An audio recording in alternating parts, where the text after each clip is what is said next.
네, 여기 묵상 간증 허당 아빠라 미안해입니다.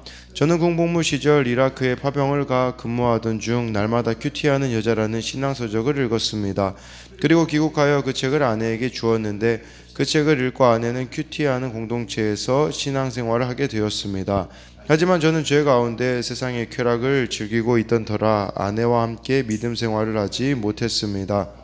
그러다 하나님이 제게 죄를 자복하고 버리는 자는 불쌍히 여김을 받으리라는 말씀이 생각나게 하셔서 40년이 넘게 기복적인 신앙생활을 해오던 제가 아내에게 저의 음란 죄를 고백한 뒤에야 아내의 손에 이끌려 말씀이 있는 공동체에 속하게 되었습니다. 하나님은 성막 기술자들을 부르셔서 그들에게 지혜와 총명을 주시고 총책임자로 부살레를 지명하여 부르셔서 기술을 고안하게 하시고 여러 가지 정교한 일을 하게 하십니다. 그러나 저의 내면에는 혈기가 잠재해 있고 일을 대충대충 하는 습관이 몸에 배어 있습니다. 하나님이 불러주셔서 하루하루 말씀 앞에 내 죄를 보고 돌이키며 산다고 하면서도 정교하게 적용하지 못할 때가 참 많습니다. 얼마 전 주말에 농장에서 청소를 하다가 바베큐통에 쓰레기를 태운 뒤 그 죄를 화단의 한쪽 구석에 버렸습니다. 조금 있다가 무심결에 죄를 버린 쪽을 바라보니 연기가 자욱하게 올라오고 있었습니다. 그러다 제가 화단에 죄를 버린 것이 생각나 급히 중학생인 큰딸에게 불을 끄라고 소리를 질렀습니다. 큰딸은 갑작스러운 상황에 짜증을 내면서도 위급한 상황임을 알아차리고 물을 퍼나르며 진화의 힘을 썼습니다.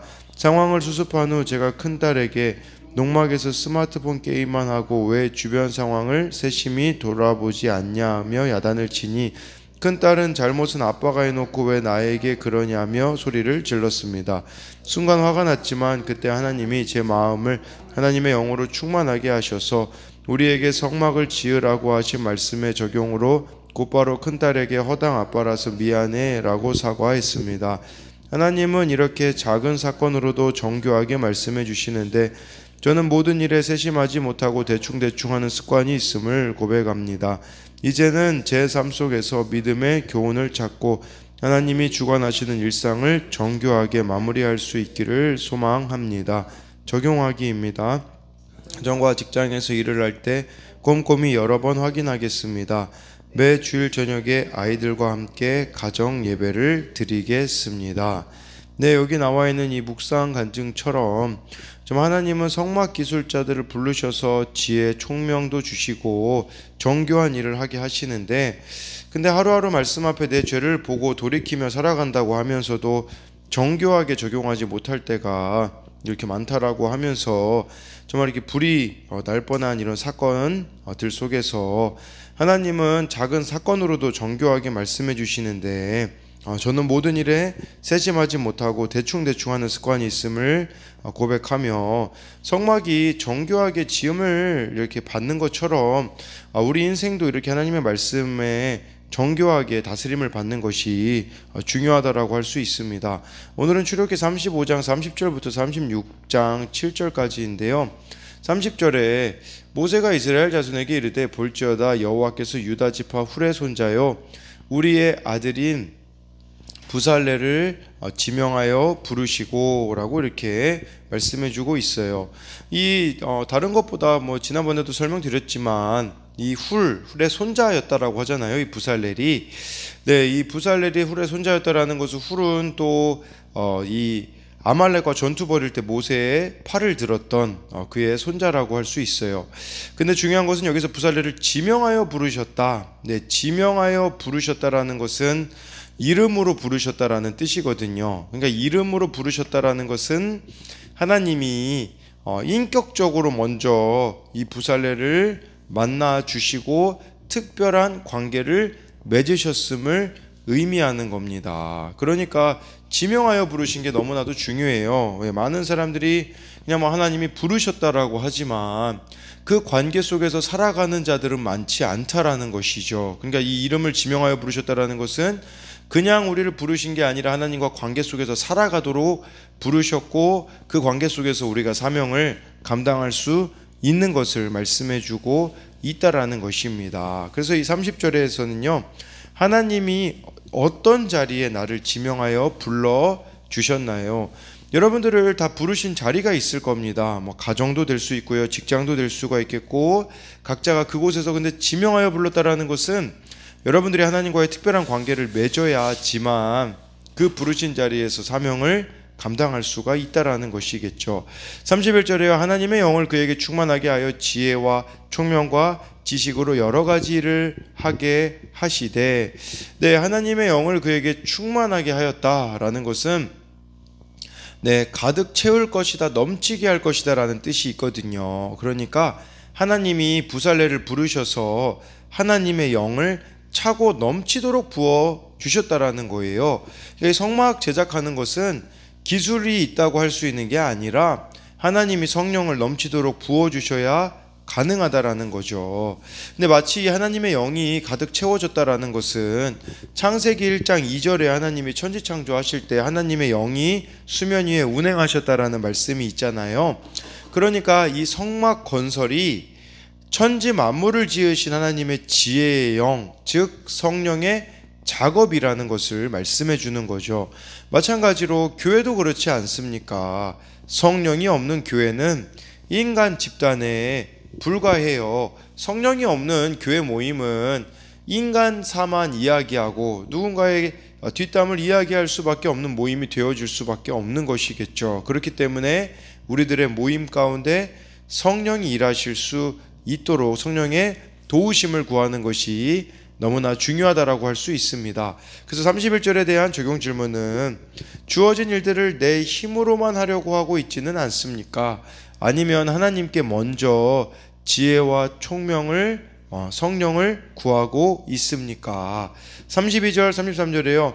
금과 은과 노수로 제작하는 기술을 고안하게 하시며 33절에 보석을 깎아 물리며 나무를 새기는 여러 가지 정교한 일을 하게 하셨고, 이 부살렐 같은 경우는 금은 옷 제작하는 기술, 또 보석을 깎는 것, 나무 새기는 정교한 일들을 주셨어요. 이것은 부살렐에게 주신 기술이라고 할 수가 있는 것이겠죠.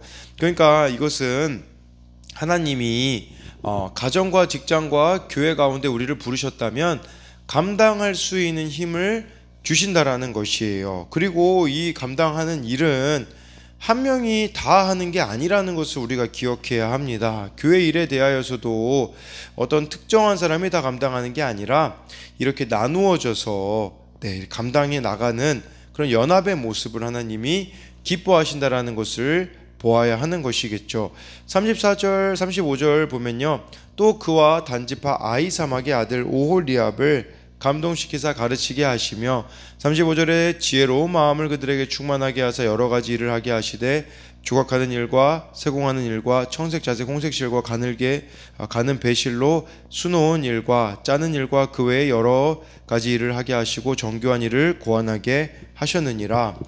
부살렐에게 맡겨주신 일과 또 여기 오늘 말씀에서 오홀리압에게 맡겨주신 일이 다름을 보여주고 있어요. 그러니까 하나님의 일을 하는 데 있어서 하나님은 동역자도 붙여주신다라는 것을 우리들에게 말씀해주고 있는 것이겠죠. 부살렐에게는 오홀리압이 동역자였던 것이고, 또 오홀리압이 감당해야 되는 일들은 부살렐과 또 다른 일이었어요. 조각하는 일, 세공, 청색자색, 홍색실, 가늘 배실로 수놓는 일 외에 여러 가지 일을 이렇게 할 수 있도록 하나님이 해 주셨다라는 거죠. 36장 1절로 넘어가면 부살렐과 오홀리압과 및 마음이 지혜로운 사람 곧 여호와께서 지혜와 총명을 부으사 성소에 쓸 모든 일을 할 줄 알게 하신 자들은 모두 여호와께서 명령하신 대로 할 것이니라. 부살렐과 오홀리압, 부살렐은 하나님의 그늘 안에란 뜻이 있고, 오홀리압은 아버지는 나의 장막이시다, 아버지는 나의 성막이시다라는 그런 뜻이 있는데요. 이 사람들을 부르시고 뿐만 아니라 마음이 지혜로운 사람들까지도 이렇게 붙여주셔서, 근데 여기서 성막 건축에서 제일 중요한 것은요, 1절 후반절에 나와 있듯이 모두 여호와께서 명령하신 대로 할 것이니라. 이게 가장 중요한 겁니다. 하나님의 명령대로 하는 거예요. 어떤 기술을 가졌느냐, 몇 명이 모였느냐, 그것보다 가장 중요한 것은 하나님의 명령대로 하는 것이죠. 교회도 마찬가지가 아니겠습니까? 많은 사람들이 숫자 논리로 그 교회가 능력이 있다라고 말하면 몇 명이 모이느냐 이런 거에 신경을 많이 쓰거든요. 근데 진짜 중요한 것은 소수가 모인다고 해도 뭐 다수가 모이든 숫자와 상관없이 과연 몇 명이 하나님이 명령하신 대로 살아가고 있는지, 이게 중요하다라는 것이에요. 우리의 인생의 성막도 마찬가지지 않겠습니까? 말씀을 보며 세워가야 한다라는 것이에요. 그래서 우리 각자가 말씀을 보며 그날마다 정말 하나님이 원하시는 대로 하나하나 이렇게 세밀하게 적용해 가며 나아가야 하는 것이겠죠. 그래서 1절에 대한 적용 질문은 세워주신 자리에서 하나님의 특별한 도우심을 입었던 적이 있습니까? 날마다 말씀대로 인생의 성막을 짓고 있습니까? 아니면 내 생각과 기준으로 짓고 있습니까? 2절에 모세가 부살렐과 오홀리압과 미 마음이 지혜로운 사람 곧 그 마음에 여호와께로부터 지혜를 얻고 와서 그 일을 하려고 마음에 원하는 모든 자를 부르매 라고 하는데요. 마음이 원하는 자, 이것은 원어로 보면 마음이 그를 들어 올렸다라는 의미예요. 마음이 그를 들어 올렸다, 이것은 하나님이 그 마음에 강력하게 역사하셔서 감동을 받은 사람들이 함께 했다라는 것이겠죠. 그러니까 하나님의 일을 하는 데 있어서 중요한 것은 마음의 감동에 대한 부분을 생각해 볼 수 있습니다. 그래서 2절에 대한 또 적용 질문은 하나님께서 이 친밀함 속에 주신 마음의 감동에서 순종하고 있습니까? 아니면은 부담스럽다고 하나님의 일을, 또 하나님의 부르심을 거부하고 있습니까? 3절부터 5절까지 보면요, 그들이 이스라엘 자손의 성소의 모든 것을 만들기 위하여 가져온 예물을 모세에게서 받으니라. 그러나 백성이 아침마다 자원하는 예물을 연하여 가져왔으므로 4절에 성소의 모든 일을 하는 지혜로운 자들이 각기 하는 일을 중지하고 와서 5절에 모세에게 말하여 이르되 백성이 너무 많이 가져오므로 여호와께서 명령하신 일에 쓰기에 남음이 있나이다. 너무 많이 백성들이 이 예물을 가져왔었던 거예요. 이렇게 백성들이 하나님이 그 언약을 새롭게 세워주셨을 때 얼마나 감격했는지를 볼 수가 있는 것이겠죠. 적극적으로 하나님의 일에 동참하였고, 또 이 남은 게 있다라고 지금 모세한테 보고를 하잖아요. 지혜로운 자들이 중지하고 와서 보고했다라고 하는데, 여러분 생각해 보세요. 이 재물 지금 광야에서 있습니다. 광야에서 이렇게 많은 재물을 갖게 되어지면 성막 짓는 일을 하는 사람들 욕심이 조금만 들어가면요, 자기 주머니를 채울 수 있거든요. 남은 게 없다라고 말해도 뭐 티가 안 날 수 있지 않겠습니까?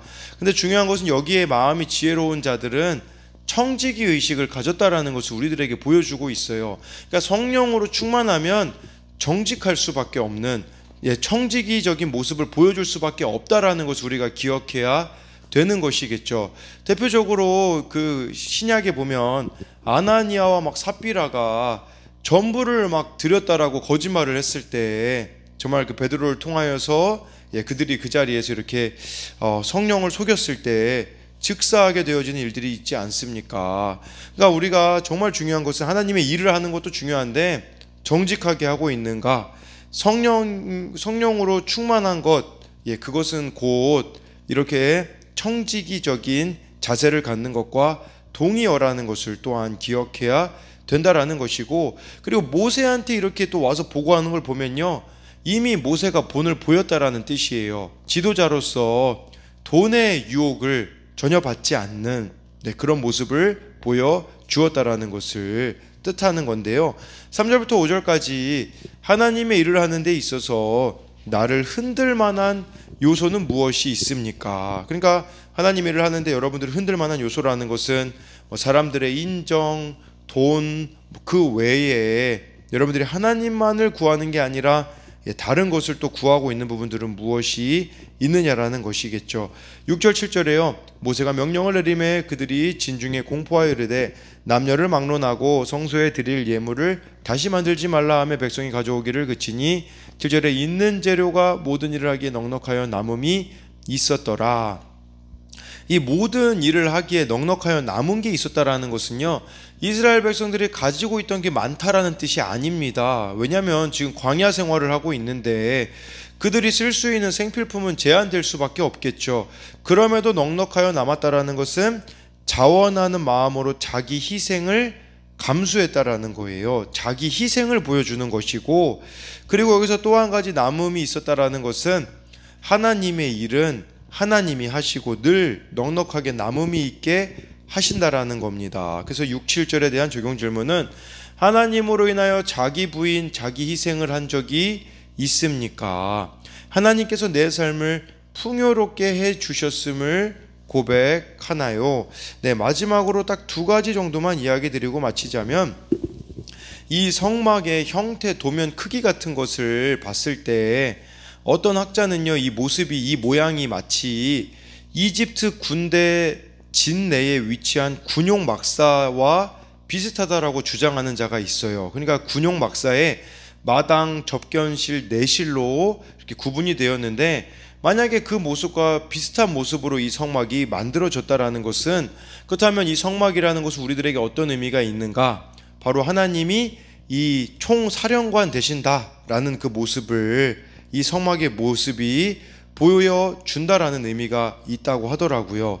또 한 가지는요, 이 성막의 공간이 참 작았잖아요. 왜냐하면 그 당시 고대 제국의 신전 규모를 따져보면 이집트에 있는 카르낙 신전은요, 무려 동서 길이가 600m가 되었고 남북이 2km가 되었거든요. 근데 그에 비하여서 이 성막은 너무나 작았습니다. 하나님은 하나님의 영광을 드러내는데 자그마한 이 성막의 절제된 양식으로 충분히 만족하셨다라는 거예요. 그러니까 우리는 하나님의 대단함을 막 드러내기 위하여서 뭐 어떤 화려함이나 그런 것을 되게 중요하게 생각을 하잖아요. 성공이나.